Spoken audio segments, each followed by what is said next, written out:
and welcome to Dan and Ian Have Questions. Are you interested in people's unique hobbies, passions, and how it all gets started? Well, you're in the right place. These two, like many of you, know a little bit about a lot and always have questions. Let's sit back, relax, and enjoy as they find out what makes everyone so interesting. This is the Dan and Ian Have Questions podcast. Do we want to switch into interview let's mode? do Yes, okay. Otherwise, we could be here for another hour. Yeah, I know. Yeah, that's why I was like, I gotta kind of Yeah. keep us in line because we'll ramble for Yeah, I know, sure. yeah. I got stuff at work tomorrow at 9 o'clock, so I should keep things on time. Oh yeah. Yeah. We'll keep this tight. I got a We'll keep 6 it real a.m. tight. call myself, Yeah. so Oh, good God, Yeah. buddy. Wow. Whew. All right. So, real quick, Cathy, what are you titled as? A medical cartoonist, or Yeah, I don't know. Yeah, that's pretty much how I build myself. It's the Okay. best description. I don't know if anybody else calls himself that, but I call myself that, and it's what it says Yeah. on my webpage, so might as Yeah. well match. okay. Well, that's it. That's interesting because are you recording now? Yeah, I'm Okay. recording. Oh, jeez. This would have been a great introduction. I just screwed it all up. All right. Anyways, let's get back into it. So we have a couple of questions to ask you. Most important is like, how did you get into becoming a medical cartoonist? It was two paths that happened to kind of converge together. I've been drawing cartoons and comic books and comic strips pretty much my entire life. Like definitely starting around age 8 and just going ever since. And around about 2007, I really got into the local indie comic scene and started going to conventions and making my own mini comics and contributing in anthologies and just really getting deep in the indie comics, but also just kind of doing autobio comics. And, that sounds like a cool idea for an anthology, whatever, like not really knowing where I wanted to go with it all, and definitely feeling like there's something I feel like I should be doing with all this. I don't know what. I sure do like explaining things using comics. That's kind of fun. And so meanwhile, the other path that's going along is me knowing that comics pays really poorly as a line of work. It pays terribly. So just knowing that, I got a lot of interests and I want to be able to support myself. So I better go to school for something that pays money. And I don't think I want to rely on having to ride Spider-Man to pay for groceries. If that's Right. a career path, no, thank you. Yeah. So I went to school for computer science and got jobs as web programmers after I got out. And one job led to another, and I just happened to be working at a hospital. It was like, okay, last job didn't work out. New job, I'll just go into this. This sounds cool. I know what I'm doing here. And I just got immersed in medicine. Like, I couldn't believe how much I enjoyed it. I just soaked up a lot because of the job. Mm-hmm. I was working actually in a hospital, interacting with doctors and nurses all the time, working on the whole medical record system, and I soaked up a lot. And like I said, I sure do like explaining things using cartoons and comics. So Right. It just kind of naturally started leaking over to my comics work, thinking let me just do a little comic about what I just learned about colonoscopies because it's hilarious. Yeah. Oh, okay. Yeah. So that was all kind of merging together. And then I'm going to say it was 2011, but I got to double check. I saw a blog post about the second annual Comics and Medicine Conference. And I said, oh my God, that's for me. The universe made that for me. I have to go. Right. to that. Yeah. No joke. Yeah. So I went to it. It was in Chicago. It was a bunch of doctors and nurses and researchers, and not that many comics people, surprisingly. It was mostly people who were interested in comics but didn't really make it themselves. Right. And so after I left that, I just said, this is what I'm on earth to do. This is my exact jam. Yeah. And my God, it was a revelation. Right. I honestly, walking in, I thought it was going to we're going to look at a bunch of comic books about Spider-Man punching cancer. Right. And it wasn't that at all. They had all of these different applications and stories and ways of examining works and teaching medical students how to make their own comics as a way of improving their narrative skills and observation skills. All these different ways of doing, all these different projects. Yeah, not even just here's a pamphlet about HPV, just a huge array of stuff. Right. And so that that changed my life. I've been just eyeballs deep in graphic medicine is kind of the term they use for the whole world of comics, like comics and healthcare and medicine and public health. So like everything I kind of just described could be making comics, could be reading comics to understand people, could be analyzing comics, could be doing workshops with patients, all of that whole realm. I've just been in it ever since. And I ended up, and so kind of the two paths of my life sort of merged a bit. Like I ended up going to graduate school to get a master's in health communication, kind of to be able to do the comics better, but also just feeling like, I'm kind of getting not so much into the web development anymore. Kind of want to, like, I'm really good at writing. What if I went in that direction? Right. And now my day job is I do content design and UX writing for a medical software company. So it all bleeds into each other. Like it's all just constantly overlapping. I'm still doing the comics. I'm still doing a lot of freelance comic work and being active in the graphic medicine scene. And it all just mushes together in strange ways that I never expect. I was going to say, can you explain to me real quick, and maybe a truncate, I'm just thinking why, as you're talking, the term UX? Oh, sure. It's short for user experience. Okay. So it's kind of like, so I want to say not just the visual designers of software, but like the people who are thinking about the workflows. Like we're going to go through this step to this step to this step, and that's how you prescribe medicine using this software. But they're also thinking of like the visuals and the text. So that's where I'm coming in. Is a lot of my job is about, okay, what are we going to make this button say so they know to click it instead of clicking this other button? Yes. Or like, what do we need to make the error message say so they know what to do next because the thing just broke? Right. Now, I'm just going back. Is there an actual like history of cartoons and cartooning and medical? Like for example, in World War II, a lot of the big comic book artists back in the 40s used to actually write manuals to either like for training or how to even like take care and maintain like tanks and things like that. Like I remember like Will Eisner was a very active artist for doing things like that. Like is there a history of this? Like once you got into it, did you actually like delve into like where did this all come from? Or like I'm just kind of curious like what the actual history of that is. Yeah, there is a history, and I just realized I don't think anybody's written a single book about it. And boy, there's a market for that. Hey, there you go. Because you're right. Like everything you just said, like this kind of stuff has been going on maybe unofficially for years and years. Right. Like you said, like with Will Eisner, it's not like I mean, there's like a collection of his preventive maintenance cartoons. Right. Yeah. But it's not like you can say, it's not like everybody in America knows it, Right. It's like, it's history, but you kind of have to dig a little. Right. So I think that's the state of it. Like definitely people have been doing this for a while. People have been thinking about it for a while. One of the problems is that there hasn't always been a consistent vocabulary for it. So when you go looking for it, it might be, maybe they called it medical illustration back in the day. Or maybe they called it cartoons, and nowadays that mostly means animated shows. Yeah, whereas we might call things comic books now. It's hard to find on the internet. You got to find that right phrase, that keyword to actually search it out.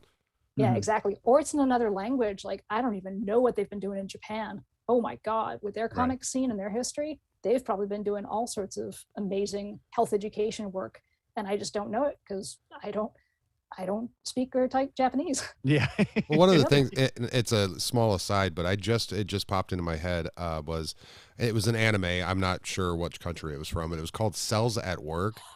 Yes. And that was, my son loved it because it was just basically translated the human body as a factory, that all of these blood cells and the viruses were these Pokemon, whatever, these big giant monsters and stuff. But yeah, it was a way of teaching subtly without throwing it in your face. It was a cool way to learn about it. And that just popped into my head with you saying, over in Japan, and of course what we're talking about with the health education part of it. So I hope they continue to do them. I think they only did one season of it. I know it was based on a manga, so there might be a lot more text volumes if you want to go look that up. Yes. I only ever read the first one, but I loved it. It was so entertaining, and it's the storytelling aspect. And that's one of the best things about comics, is just being able to do the narratives and the sequentials of it. And that just like, it's so easy to engage people with that. That's right. We were just talking about wrestling before the show. That's kind of one of the things that kind of, this is going to sound like the nerdiest same thing I'm ever going to say. But Don't worry about it. Just let it all out. But from a lot of what I kind of looked into or studied in grad school was how to use storytelling for like health education. Like, what are ways that people are doing this? Oh, cool. They're doing telenovelas with certain like storylines woven in, and that's a way to get it in people's face. Or I'll tell you one that's amazing is Doonesbury. The Doonesbury comic strip. Oh, okay. Put out these incredible, you can get them in small collections too. Yeah. About BD, the guy who always wears the helmet. Yeah. And about him being, he lost his leg he lost part of his leg in war.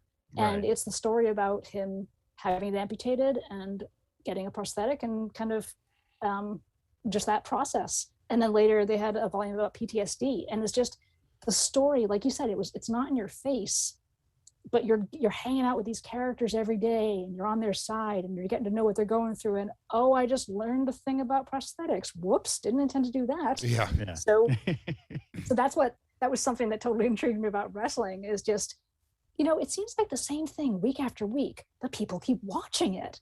Why? Like, what are they doing right here that people keep coming back to it? Right. Because I keep telling people that, like, when you're creating this information or these materials, your competition isn't other health education materials. It's like your competition is Game of Thrones and wrestling and the Marvel movies. Like, how do you get people to pick up your health education comic rather than go watching Black Widow or Shang-Chi? Right. Yeah. Yeah, and that's a true. challenge. Yeah. Well, with the the new boom of comics and everything like that, has medical novel has that become a rise? Is there like more people out there now creating content for things like that? It's still steamrolling. In my opinion, it's really exciting. Like, it's definitely not grassroots anymore. Like, it's getting bigger and bigger. There are, like, not even just academic publishing companies now, they're kind of spinning off and coming up with we're just doing graphic novels for this. And NPR is always publishing comics format materials, especially about COVID-19. Right. Okay. There's just like a lot going on. I don't think it's hit like a critical mass yet. And I think when a major publishing company comes out with a line of healthcare specific, or like medical, clinical health experience specific publications, that's going to be the time. Like, when we hear like, oh, Random House's line, their one imprint, yeah, there we go. It's big now. Yeah. Like, I know that I saw job listings for Mayo Clinic having a new like line of publications, I think for kids. Like, I saw that they were looking like, we need somebody to come be our children's graphic novel creative director or something like that. I was like, whoa, Mayo Clinic, that's big. Yeah. Oh, this is going somewhere. I like this. This isn't just Dr. So-and-so in his basement in Florida. I mean, God bless him, but Right. Yeah. Now, has these books been translated to other languages? So, for example, there might be people who are not from this country that in need of certain have medical issues, and because like the doctor is not speaking the same language as them, maybe that a pamphlet that has their language, or just a picture book that kind of explains certain things that that is self-explanatory in an image, but not something that like a doctor could explain to them. Like, is that kind of like now also a thing for in that field that you do? Yeah, I'm gonna say yes, but I'm having trouble thinking of specific examples. Like, I know this stuff exists. And I don't feel like I'm as immersed at the moment as I would like to be. Like, I know people are doing this. I know this stuff exists. I'm sure, like, dang it, I'm over here doing like healthcare IT and UX writing. I'm not as immersed in the health, like the patient education field anymore. So you know somebody doing it. I will tell you that I did see a pretty cool article about a guy from MGH who is really excited about the potential of emojis that are actual anatomy emojis. Like, not just stylized hearts, but like a realistic heart and a realistic lung and all this, because they use it exactly like you said. They'll use them in an emergency situation and just kind of type out some emojis, and people point to them like, yep, that's the one that hurts. Oh, wow. Okay. Yeah. Okay. So they're using it. There's a lot of potential communication there. And I completely agree. There's so much potential I still feel like people are doing it a bit grassroots, you know? Yeah. It's like Okay. some hospital somewhere is doing it. That's really cool. We don't know about it yet. That's really frustrating. Yeah. Right. Right. Yeah.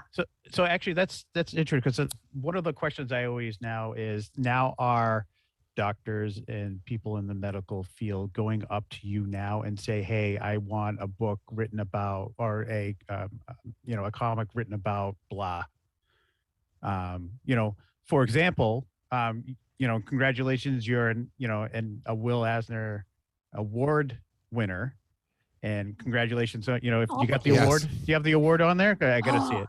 I You don't don't have the have it? award. Oh, are you kidding me? The editor got the award. I just have the warm fuzzies. Oh, that's man. nice. No, and that was, and what title was that for? It was for an anthology called Menopause, Uh-huh. a comic treatment. Mhm. And I did the artwork for a story by my friend Leah Jones about her going into kind of actually premature menopause after she had surgery, and the effect on her religious practice because she had converted to Judaism. Right. And just like kind of the effect going on from there. Right. Yeah.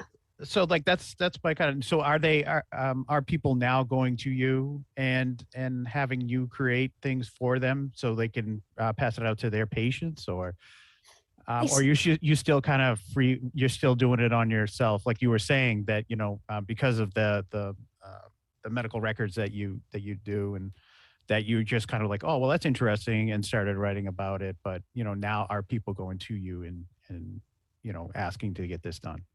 Yeah, it's a mix. I'm definitely still doing my own projects, just kind of based on the stuff that interests me and whatever I learned at work that makes me laugh. But yeah, I get approached. It's still kind of for one-off projects where it's just like one person has a cool idea and they sure hope they can find funding. I would really like it to get to a point where maybe there's an agency that handles stuff like this. Right. Like it gets to the point of like a communications agency, because there definitely is the interest.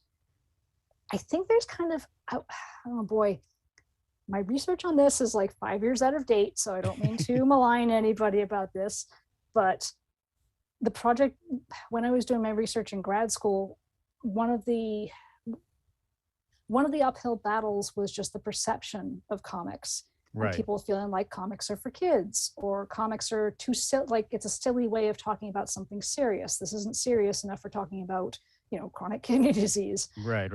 Yeah. And so that sucks. That's hard. That's a tough one. And I feel like as there's turnover and the young people of today grow up to be doctors and nurses, they're just going to be so accustomed to like reading comics as a medium that they won't think twice about it. But also one of the stumbling blocks, which is interesting, is that clinicians are just super crazy busy. And so they're kind of relying on somebody else to make the judgment that, yeah, I can give this pamphlet to my patients because I can trust you that the information is correct and it matches what I'm teaching them, and it's all like it's been verified and everything. But for when they were looking at comics, they were like, who made this? How do I know this is medically accurate? Oh, like, yes. Yeah. And like, because of the format, you can't skim it really quickly. It's not just a bunch of like text and bullet lists that you can skim. Like you kind of have to read it to make sure it fits what you want to say. Right. So that was an obstacle of just the feeling like they don't have time to read this new medium. They don't know what to do with it exactly. Right. We kind of got to hold their hands maybe through some of this and maybe design stuff that's going to work with their practice. So I think that's one of kind of the difficulties is just lot of. Yeah. Oh no, I was just gonna say, yeah, you don't want them to skip information just because, like you said, it's not skimmable. Yeah. You want to make it engaging enough to where they actually get the information. You don't want them to just toss it aside because they're not maybe not interested. I don't know. Like you said, the format might be odd to some folks. Yeah. And I'm sorry. Go ahead. And there's the stereotypes too. Like a lot of times when people look at comics, they say, "Oh, sweet, this is going to be great for people who can't read, or people who can't read English and they can just look at the pictures, or kids. This is going to be great for kids." But in my experience, in my opinion, everybody loves them. Everybody likes looking at pictures and reading, looking at colors and art and reading a story, and also just like this is kind of, again, with my job overlapping my other job, this is kind of one of the obstacles when it comes to UX writing, which is you want to write stuff in plain language because everybody's super busy and stressed and tired, and they just want to read stuff quickly to get their job done. They don't want to read text that's like, you must utilize the electronic communication submitted to you on the following date. Like, oh my God, just said, we sent you the email on the 20th. Go read it. Yeah, Like exactly. yeah. So like so everybody would love these materials. Everybody would benefit from them, especially in healthcare situations where people are stressed, they're tired, they don't have a lot of bandwidth to absorb stuff. So just show them a picture with like 3 words on it and you're going to get the message across. Right. But people are really kind of stuck in their lane of, no, this is just for the people who aren't good at reading. Yeah. Well, that's a stereotype that like comic books have been trying to fight for like years. I mean, there, I can picture I can imagine actually quite a few comic books actually come into my head that were like written serious, but like just because they were comics, they weren't taken serious. Like, for example, I don't know if you guys even know, there was this comic book made years ago. It was called Mouse. Do you remember that? Yeah. Oh yeah. Like that told a serious story. Mm-hmm. And that did it without words, right? There was no words in that one, wasn't there? No, there were words. Oh, there were? Okay. There were words. It was the content itself was very serious. It was the artist talking to his father about his time in the Holocaust. And he used the mouses as the Jewish people, the cats were the Nazis, and I forget what the other ones were, but it was very dark and a very serious content. And it goes to show that that comic books can tell a story that has emotions. It can like for you, Cathy, it can tell something that's a very serious medical issue that someone needs to know about, but maybe it's all the heavy wording jargon that might be too much for them to handle. So you need to simplify it and also have images enough that they can understand it and be able to process it all, that they can say, okay, I understand now. What do I have to take? What are the next steps I have to take? And I feel that's like very important for a lot of people to know. Yeah, and that's what's great about the fact that examples like that exist is, in my experience, once you show people a few examples of it done really well, they're usually on board. They understand the potential. They understand. They can start projecting and thinking, oh, I get how this would apply to my hepatitis booklet. Okay, I get it now. They just need to see. They need to see it done well. That's it. They just need an example because it's hard to picture just talking about it or saying like, I swear to God, we can do a comic book about liver disease. It's going to work. You got to show them something serious so they understand. Right. So we're going to go on a little lighter note. And I know, Ian, you wanted to ask her about the Boston Comic Roundtable. Yeah, I just saw that it said that for many years you were part of it, and I went on their the link, I think, from your website, and it kind of gives a little bit of overview, but could you explain kind of what they do, what they're about? And it seems like a collective of just creative folks. Yeah. Full disclosure, I haven't been very actively involved in a few years. Oh, okay. That's it. We're done here. We're done with this conversation. Fine. All right. Or I'm tearing up the rest of the questions because I got nothing else. Yeah. Leave Zoom. Bye. Well, yeah, that's what I was afraid of. I don't know if you can speak to it, but I know that they probably helped you out in the past, obviously. My God. Absolutely. No, I mean, again, it was as life-changing as the conference that I just described. I got on board with them just when they were starting out around about 2007, when it was just a handful of people meeting in RIP Cafe Pamplona in Harvard Square. Oh, yes. Yeah. I remember that place. Can't believe it's gone now. Pandemic, man. Oh, yeah. Can you imagine? Yeah. Can you imagine? Yeah. Yeah. But yes, it's just a handful of people who are just making their own comics and just interested in meeting other people who are making comics. And we just kind of got together and talked about stuff. And just talked about like, oh yeah, I make this stuff. This is me. These are comics I really like to read. Yay. And it was a friend group. But for me, for the first time, it was a group of peers who I could really like engage with and collaborate with and pace myself against too. You know, I could kind of look at, hey, that person's doing a story. I could do a story like that. Fine, I will. Whereas up until that point, I just been working on my, just kind of noodling around on my own, running stuff off at a copy shop, not even in a competent way, just kind of like, I think some pages will work like this. Hooray, it's an 11 by 17 folded in half. That's my comic book now. I made it look like DC Vertigo because I don't know any different. Right. So, yeah, so just through them, I just got exposed to so much and connected to so much. And we, as a group, would go to, like, we would have a group table at conventions. So it was through them that I started going to indie shows like MoCA and SPX and even 8 out in San Francisco. Just like I got kind of hooked up with that whole indie scene. And it was great because I don't know that I would have had the confidence to do that on my own. Right. It was just being able to see other people doing it and also being able to kind of be their hype man too, you know, like that was what was exciting, is just feeling like, check out the awesome stuff my friend is doing.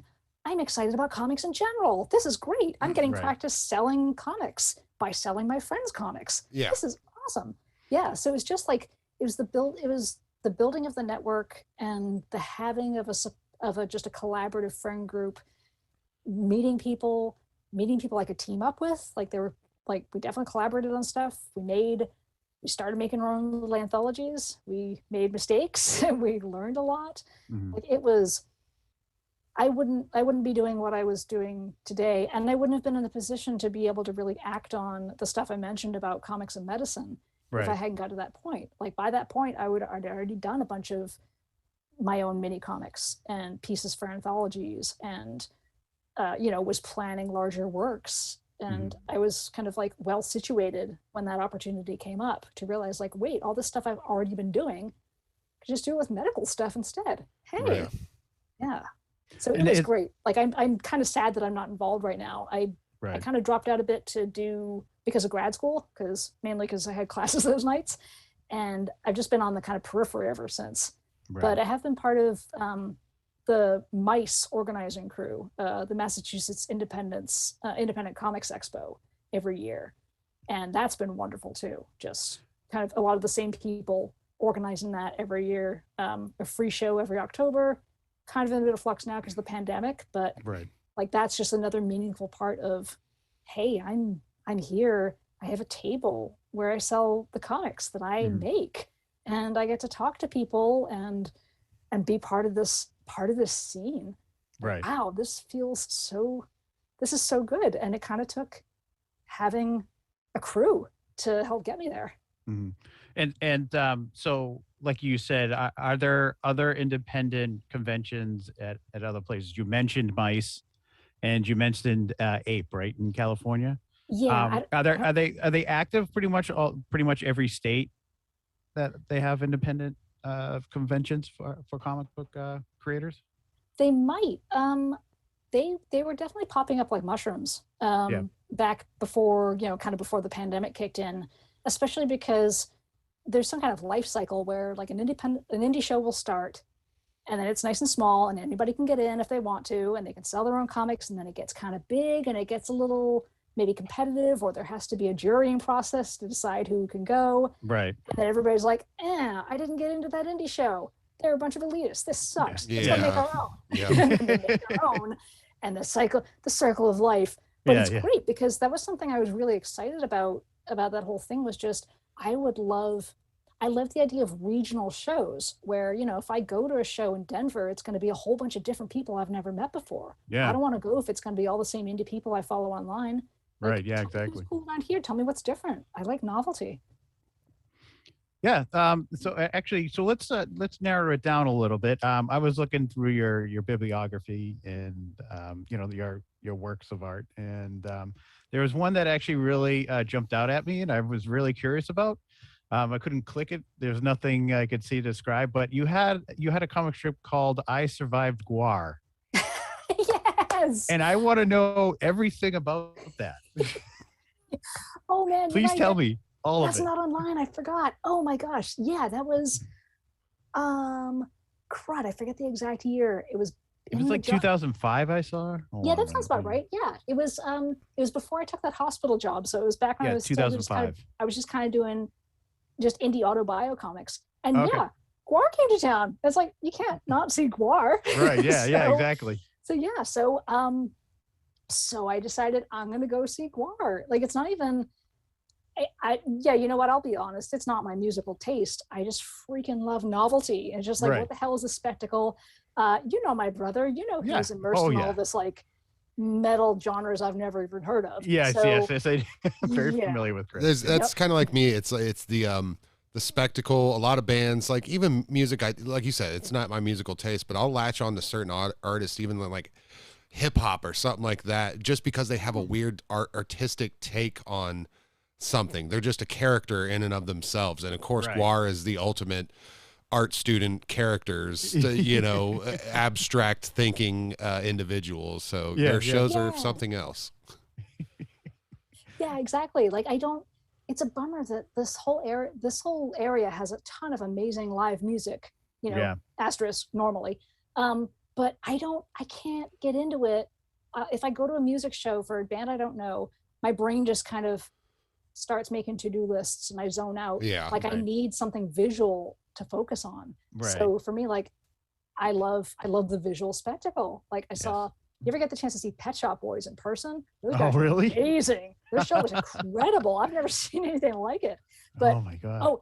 But so I saw them at the same place. Guar. Yeah. What was it? Oh gosh, it used to be called something else. Was it Avalon?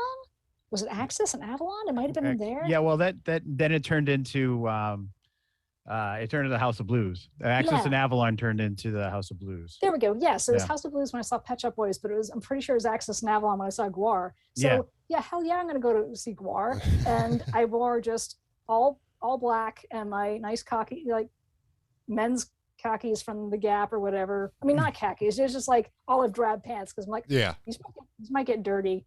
And also, they're gonna get very dirty. Yeah, and also in the comic I mentioned like the only other thing I kind of had that was suitable was this Vampire the Masquerade glow in the dark shirt with the Clan Malkavian vampire on it. So I'm like, that's a little too much, But yeah, so I went and I did politely sit through 2 opening bands that I don't care about, Mens Rea and Alabama Thunder Pussy. Yes, good for them.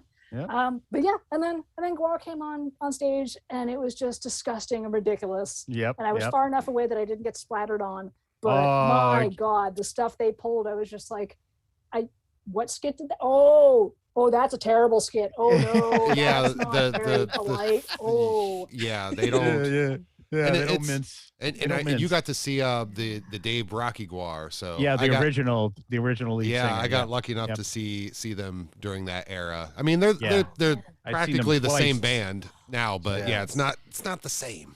Yeah, I mean, everybody has a story about Guar. That's why I wanted to know, like, you survived Guar? What? I need to know this because, like, my story goes is like I was up front stage when up in front, and I got and then he has a song called "Weeping Sword." Oh God! And so the sword that he had had a hose attached to it, and so there were times when he was like, he had it raised in the air, and he would like blood, watercolor blood was going all over the. That doesn't make sense. Just try that again. What? Yeah. Did that make sense? Yeah. Water covered blood. No. Anyways, that didn't make any sense at all. Blood colored water. Water. That's what I wanted to say. There you go. I knew it didn't make any sense. Just Guargu. Anyway, Guargu. Yes. Yeah, Guargu. So he was like singing the song and he was like, he's like waving it all over the place and everyone was getting drenched and I was getting drenched too. But like the thing is like after the song was done, he put the sword down, but it was still gushing blood. And I was like, it was like splashing all over me. I was drowning standing up. And so, after the whole show and everything ended, I was driving home and a cop pulled me over and I was like multicolored, everything, like just an utter disgusting mess. And I'm like, I can't even imagine what the cop was thinking when he saw me pull over, but he's like, your brake lights aren't on, right? And I'm like, oh, I didn't know, man. But he didn't mention anything about me looking like a giant, like, Are you okay, sir? Like a Pollock, picture, like all over the place, looking like a giant mess. Oh, dude, my ears were like purple for like inside. It was like I would constantly, like, it was just stuck in crevices for like a week after that, I swear. Oh, vile. But- Danny was probably afraid you were going to do something. He's like, I I know, want to for set this real. guy off. For reals, man. You know, like, and that's the thing is, it's like GWAR is not, you don't go to see it, you experience Yeah. that band, you know? So, Oh, yeah. Well, sorry, I'm going to go back here to talk more about your work. You have not varying, but the different styles throughout. I don't know if it's just a timeline thing, you know, you growing as an artist or finding a new medium or way to do it. Where do you draw inspiration? Maybe like when you get an idea, is it just something in your head? You start drawing it out and then it just forms into something, or do you do a more strategic, you know, planning of the, you know, obviously you'll have a story in your head that you want to tell, but as far as like maybe storyboarding it out first and try to figure it out, or are you more like free flow with it? I am a great big nerd. I wish I could like shoehorn myself out of this. And at some point I'd like to, but for now, this is how I do it. And it's what it is. And I think it's in part because of the computer science degree I have, where you got to think through everything very logically right. and very algorithmically. And so the way I approach a lot of this stuff is I make a lot of bullet lists. Like Mhm. I'll be sitting there like, okay, how am I going to organize this? Okay, that's a big long list. Let's chunk that into pages. Okay, that's chunked into pages. Let's chunk that into panels. Okay, and then like, all right, now let's like a layout. How much can I get per page? Blah blah blah. Like it's so orderly, which is it's very good for the kind of for the stuff that needs to be like medically accurate. Like you can't freeball that. You need to plan that out. You need extreme planning, especially when, you know, if it's client work, it's probably going to go through phases of approval. Like Mhm. somebody's Right. going to read it and say like, yeah, that's true. No, that's not true. So you cannot just make that stuff up on the page. But it does mean that I've gotten out of the habit of just having fun. You know, like I don't make stuff up on the page as much as I'd like to anymore. The art style, my art style is very much right now, it's kind of dictated by the fact that my time management is not very good. And so a lot of the stuff I'm like, oh, damn it, I'm doing this at the last minute. Just draw the way I know how, whatever. Well, So it seemed like yeah. it was maybe like some of them were more, they look like a pencil work, and then some of them maybe you moved into the digital realm as far as using like maybe a tablet or something. Do you mess with those? Yeah, that's the stuff I do nowadays. It's a hybrid. I mean, the end result is full. Yeah, I guess the end result is usually fully digital. But usually, so the way I'll work is I'll do the art, like the artwork and everything. Whatever the art is going to be will be in ink. It ends up in ink. I would say I start in pencil and then move to ink, but lately what I've been doing is just kind of sketching with ballpoint pen and then getting on my light box and inking over that. And then I've got like, okay, these are my final inks. I'll scan that into Photoshop and then do all the coloring and then do all of the layout in the layout and the lettering and any word balloons and that kind of stuff will happen in Adobe Illustrator.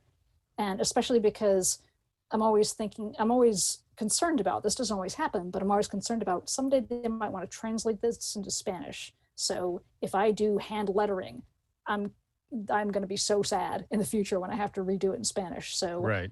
I better do the lettering in Illustrator on a separate layer. So if I have to redo the word balloons, I can do it. That's going to work. Yeah. And I do like how this is all working out. I'm not, you know, there's various art things I'm not satisfied with. Like, I got to go take a real coloring class and learn how to do it with more sophistication, because my stuff is like, it's a JPEG. What is this MS Paint Oh, garbage? come on. But it's but it's just, I can feel it. I know it in my Go heart. back for the classics. What are you talking about? Yeah, but that is like, that's what I'm hoping to, like, I've been telling myself, like, once I finish this current client project that I'm working on, then it's like, okay, I'm going to take a break. I'm not going to do client work for a while, because it's very hard to balance it with my day job. And that's why this project has taken so long. Right. But yeah, like there's just so much playfulness that I feel like I'm missing out on, and it informs your creativity, you know, like, I haven't gotten around to posting this online because, you know, ADHD reasons, but I did this comic I'm very proud of about procrastination and motivation and ADHD issues and all that. And a surprising amount of it ended up being kind of composed on the page as I was doing it. And just some stuff came out that was like, whoa, that's insightful. Where'd that come from? Oh my God. Like I hadn't planned it out as tightly as I usually do. And I was just amazed at the stuff that came out of that. I was like, I miss that. Like I need to do something like that again. Dang. And I sure hope I can get back to that. Like that was just it was such a weird experience. Like you just don't expect like a thing that came out of your pen. You're like, oh my God, where did that come from? That nailed it exactly. And I didn't plan on it. Hey. Yeah. Yeah. Well, I'll just ask for a full book on Rick Steves. If we can get a full illustrated life story of Rick Steves, because I love that, because I used to watch that all the time, and then when I saw that was on there, they're great, because some of yours are longer than others, and some of them are just a quick, boom boom boom, that you're in, you're out, you've read. I was surprised, I was reading through, just clicking, and some of them they're just, it is amazing, like stuff I wouldn't think about, like with the one where you're taking the phone calls, or it's like how you can't, the communication with customers, patients rather, and that trying to explain things and how certain things don't come across right. Like you're like, no, we can't do interpretations over the phone. It has to be in person. That's just the way it is. Sorry.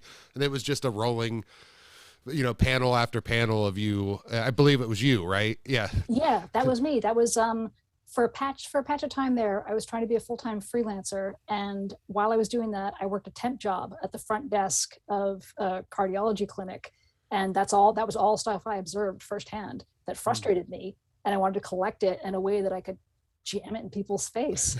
And yeah, I'm sure it's no different from somebody who's like a stand-up comedian or like a journalist who writes columns or whatever. Like they just they see stuff and they capture it, but also they feel compelled, like, oh my God, I have to tell you about this thing, what happened at work today. And that's what, I'll tell you what, that is another reason why I love having a separate day job, is I always want to be out there and getting exposed to stuff that I wouldn't expect, or that I wouldn't think to look for myself. Like I've often felt that sometimes there's some cartoonists out there, and some of the comics they make, you read it and you're like, you've been sitting in a room by yourself for a long time, haven't you? Like you already, like, are you coming back to that theme again?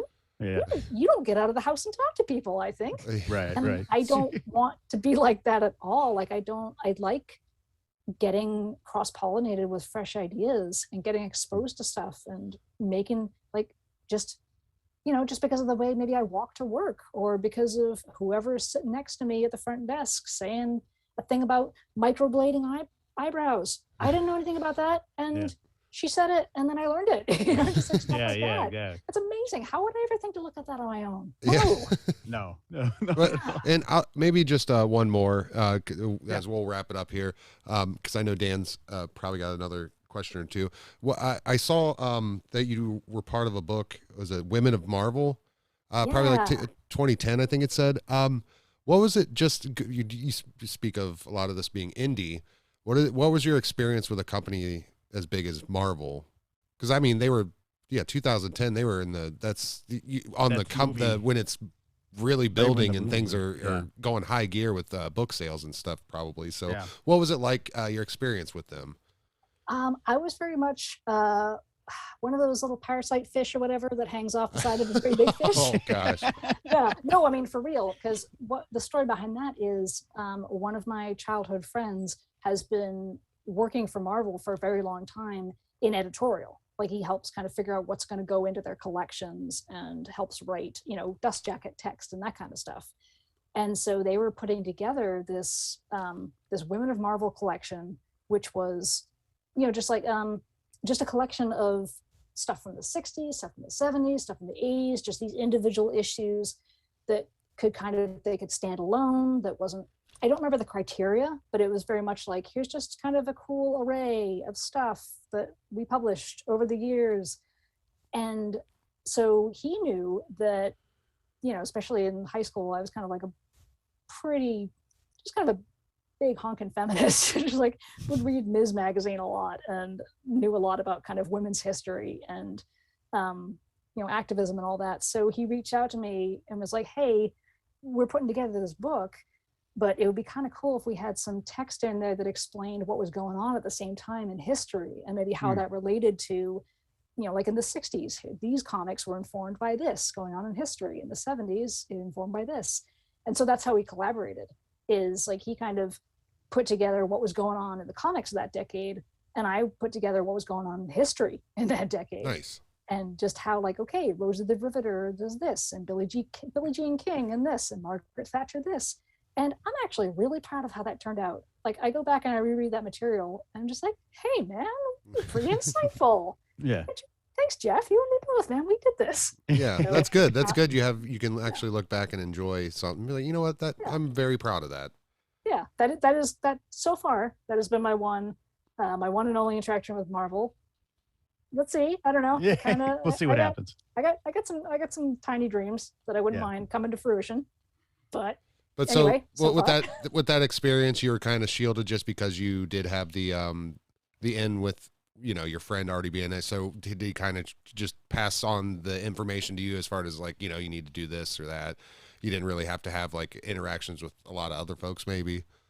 Yeah, no, not at all. I was very much kind of a subcontractor or, just like very low level. Like he did all the management and was essentially, here are the characters we're talking about. And I would say like, hey, can we talk about this? No, because it doesn't so much fit the project. So, okay, that's good to know. That was about it. But I mean, I can tell you like what has been interesting. What's been really interesting is kind of being, I mean, I don't like A-list through Z-list. I don't even know where I don't even know where I would fall on the whole kind of indie comics list of people, but just having seen since 2007, the people who have come up through the ranks of comics and who are now making stuff in the big leagues, like Eric R. Henderson and Ryan North and all these, Carla Pacheco and all these indie comics people, like, I know them from back in the day. This is incredible to see how things have just changed for them over time. Right. And to sometimes get a little bit of the behind the scenes stories of like, oh, is that what it's like? Oh, I wouldn't have guessed that. Or just like, oh, that's the reason they haven't reprinted that book. Oh, I sure wish they could tell people that. Yeah. So it's been so interesting. And I'm really excited to see these kind of, I want to say fresh voices. God, that sounds so cliched, but just these people who kind of sometimes, if all you read, you know what, again, going back to wrestling, it's like, if all you watch is WWE, then sometimes you're going to see like, oh, here's this new guy. Okay. He's just coming out of nowhere. And you don't know that he's been on Ring of Honor for 10 years. Yeah. He's been this in Japan. He's been that. So for sometimes it's like, if all you read is kind of maybe Marvel, DC, and some Image, and it's like, okay, where's this new, like, oh, this person's totally new and coming out of nowhere. Well, no, they've been part of the indie scene for like 10 to 15 years. Right. Like they've been in anthologies and making their own mini comics and doing all this stuff and honing their skills too. That's something I think is underappreciated is I think they don't see the experience and the work that these people have put in to get to that point. Like you don't get tapped in on those levels unless you bring a lot to the table. Mm-hmm. Yeah, you see that a lot probably with like it'd be like on the more major level, like a director or something, like, oh, the director for this new film is, ABC, fill in the blank. And it's like, well, who the heck is that? And it's like, no, they've been making, indie films or, they were a assistant or like second music camera for years.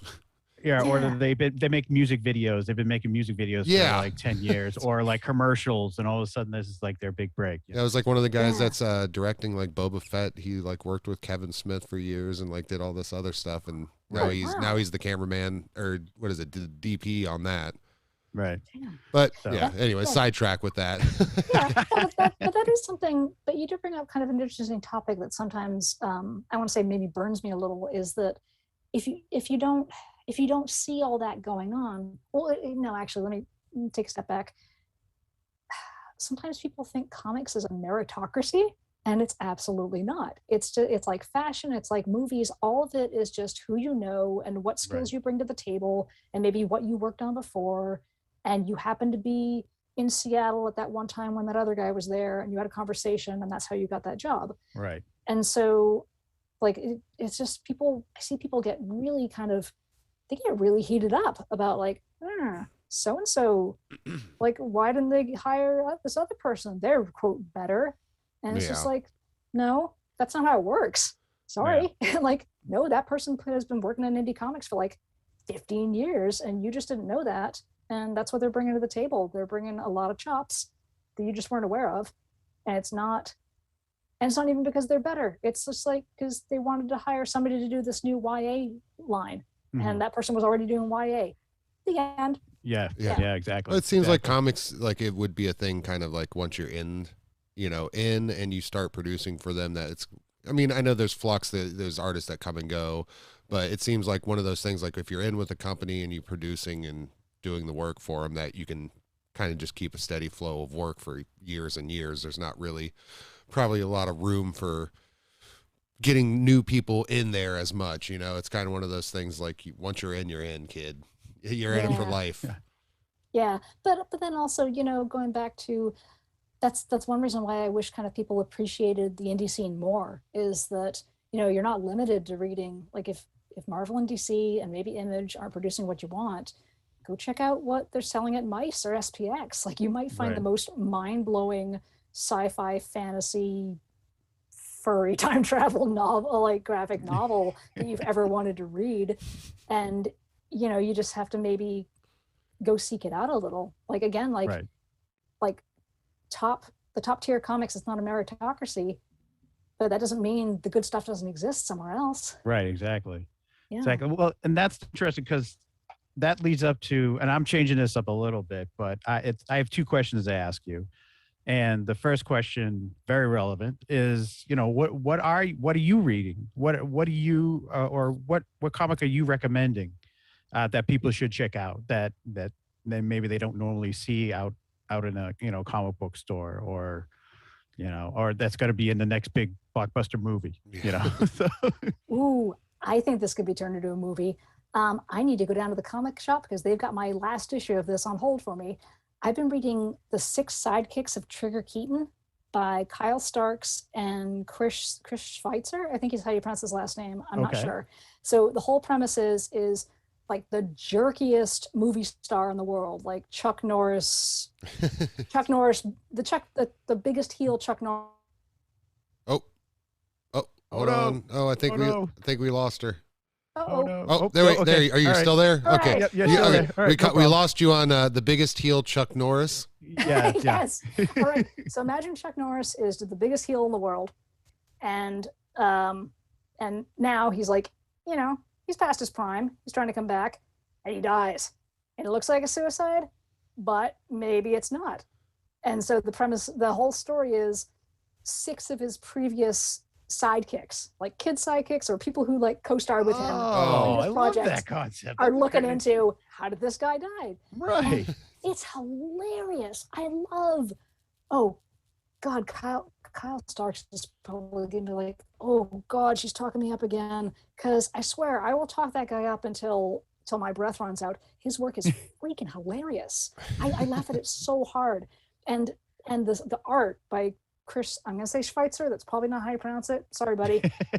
It's so expressive and cartoony and actiony. Like it works great for this action. Like there are car chases and these fist fights and all sorts of martial arts going on because, it's like heel Chuck Norris and it all works. Like he's just so good at it. And every issue has just made me laugh my ass off. And I would actually recommend picking up the individual issues because they're going to put a trade out eventually, but it might not have all the little extras in the back. And the extras in the back made me like, there's just one issue with just a bunch of fake Reddit forums talking about a previous show that this heel Chuck Norris is on. I'm just like, I'm crying laughing. This is incredible. Oh my God. And it's just like, oh, who's that through? What company is he releasing through? Or is it? Oh man, I want to say Skybound. Like I think it's the offshoot of Image. Yeah, it's like Image, but like that's Robert Kirk. Is that Robert Kirkman's? Is that probably? It probably, yeah. I don't know if he's. I don't know if he's like the not owner or whatever creator, but I'm pretty sure he has a couple things through there at least.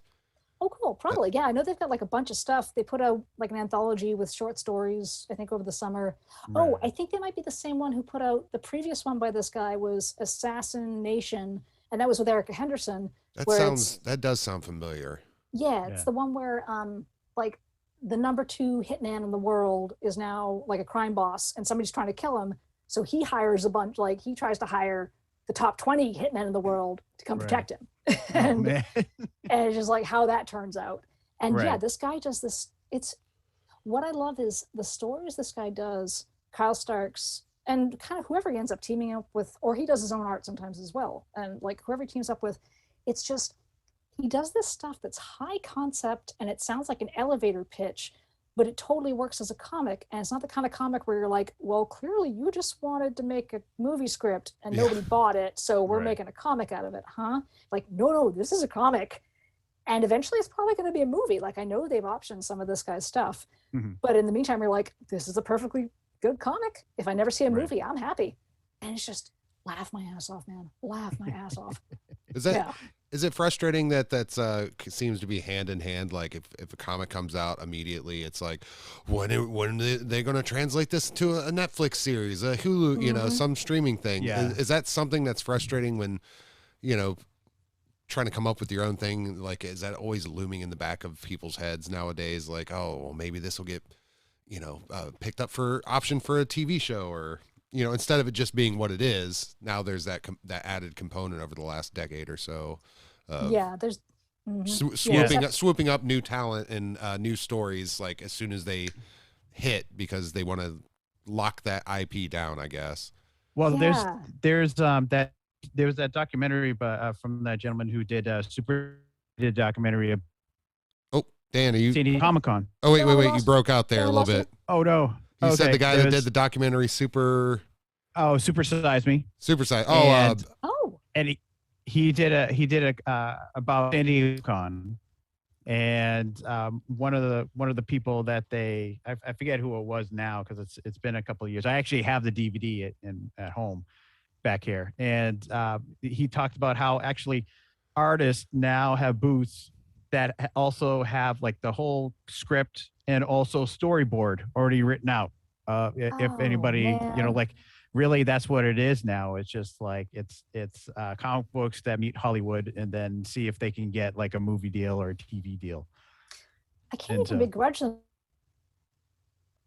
Oh, we're having some issues today. Darn it. Froze again. I know. If we could, Okay, she's back. This is gonna be. Yeah, See, I alright. thought we were good until but I got some editing to do here. yeah. No, Oh, but I'm man. sorry. You Get said to work, you you slacker. yeah. That's Yeah, okay. well, you were saying you can't begrudge them. Oh, yeah. Like sometimes it's a bit like, yeah, you know what? That's where the money is, and there's no money in comics. So if you need to, everything's on fire and the world sucks. Go get your rent paid, man. Go get your Yeah. groceries, whatever. But also but then yeah, at the same time, like I just want to read comics that are comics. I don't want to read a comic that's just a movie pitch. I will tell you, it's kind of blowing my mind to see. Well, maybe it's not blowing my mind. I'm thinking of a lot of Mark Miller comics, the whole Millerverse Yeah. with Right. all of his comics and how they just like kind of like go to Netflix immediately. Right. And it's like, well, yeah, if you read them, you read the comics, yeah, they're pretty transparently pitches. Like it's pretty Right. obvious. But also like, well, go for it, man. You know what? Yeah. Yeah, get that cash.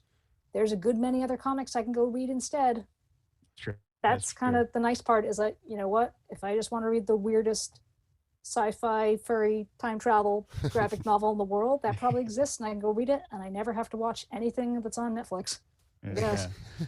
Well, I guess my next question you're gonna feel good about it, but so at the end we always ask guests if you have a movie recommendation that you would like to, tell our listeners to check out. Oh, could you say that one more time? Because Yeah. yeah, I had some Do you- lag. Sorry. Do you have a recommendation of a movie that you would like to give to like our listeners that they should check out? I have possibly an extremely boring movie recommendation. Go See for how it. this goes. Hey, don't worry about it. All right. Don't worry about it. Go Nice. for it. Yeah. Yeah. Yeah, so throughout the entire pandemic, I've been watching movies every week with my buddy Max Pacheco, who is that guy knows movies like I can't even tell you. So we've been we've been watching movies every week. Sometimes it's ones where it's like movie school for me because I haven't seen it, but it's also been kind of fun. Like, okay, he's seen most of everything.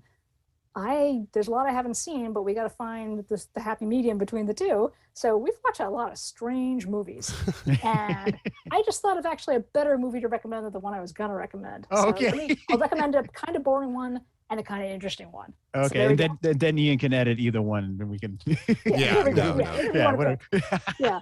So the potentially kind of boring one that we just watched like literally an hour before you and I are like you and I are recording this is this movie from 1990 called Life is Sweet, directed by Mike.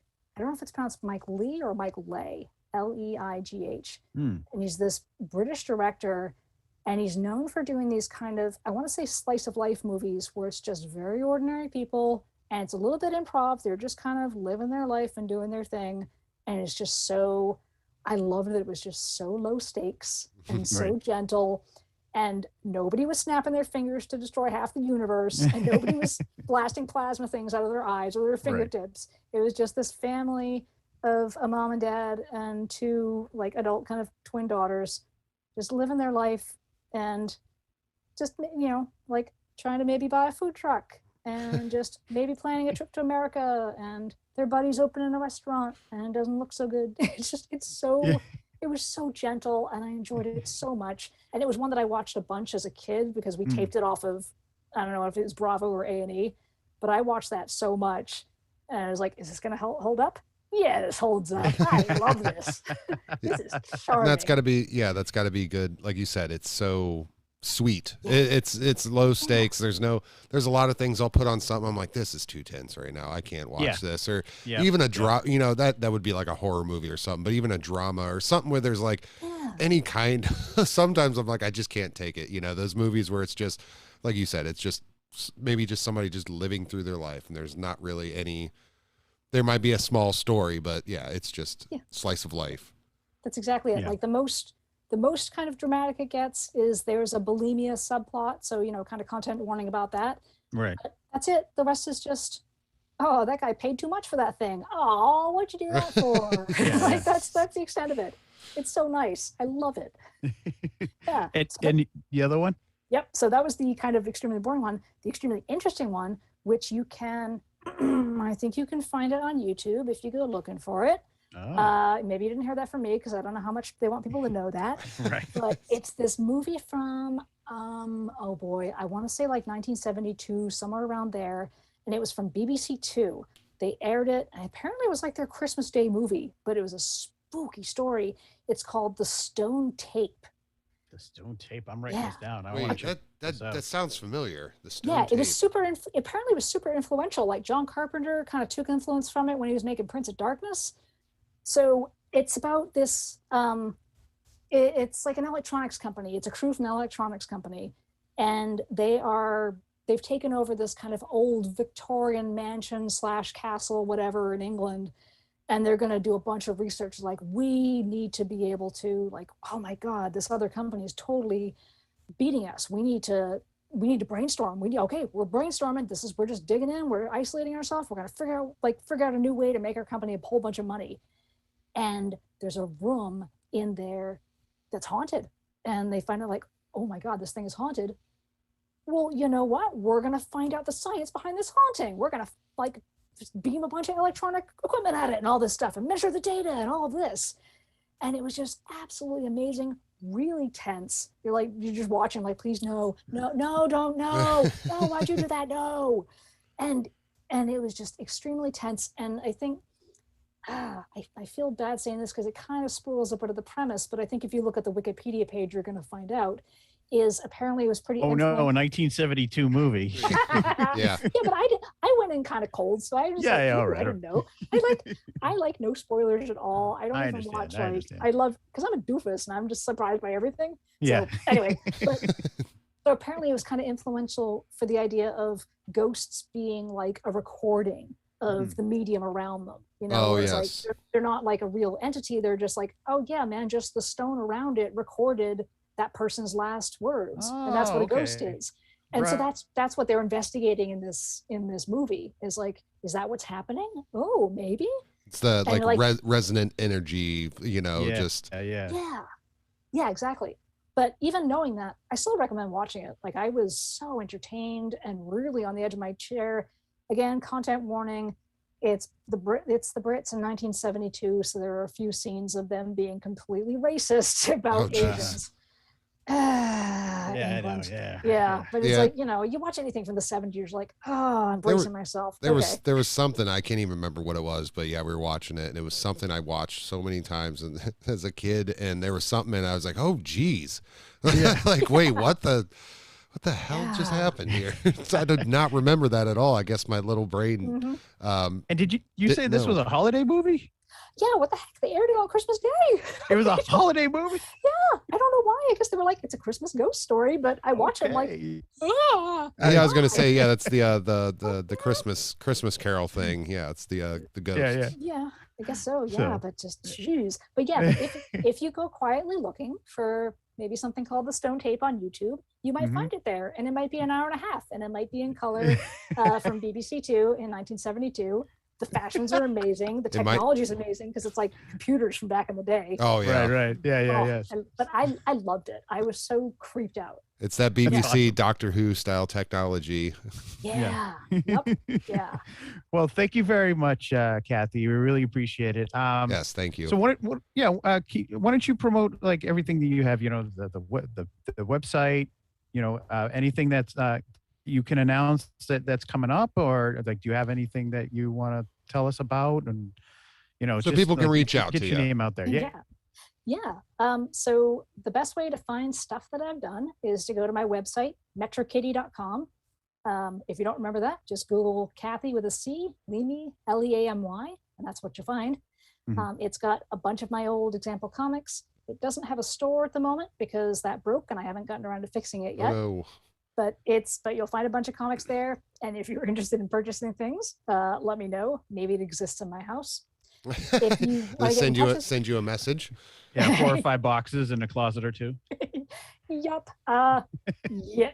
Dang it. I can't even laugh. That's actually the secret is revealed. But and the best way to kind of keep up with me and what I'm running my mouth about, especially wrestling, but also comics and healthcare IT and UX writing and the gold graphic medicine scene, is I'm on Twitter a whole bunch. So go look up Metro Kitty on Twitter, and that's where you'll find me. And at the moment, that's also the best way to get in touch with me. And that's Metro. That's METRO. KITTY. Yeah. KITTY. Yes. Exactly. Thank you. Yes. For promoting stuff, the most recent thing that's published for me is the Menopause anthology that we just mentioned. Menopause, a comic anthology put out by, I think, Pennsylvania State University Press. I'm sure if you just kind of Google Menopause comic anthology, you'll find it.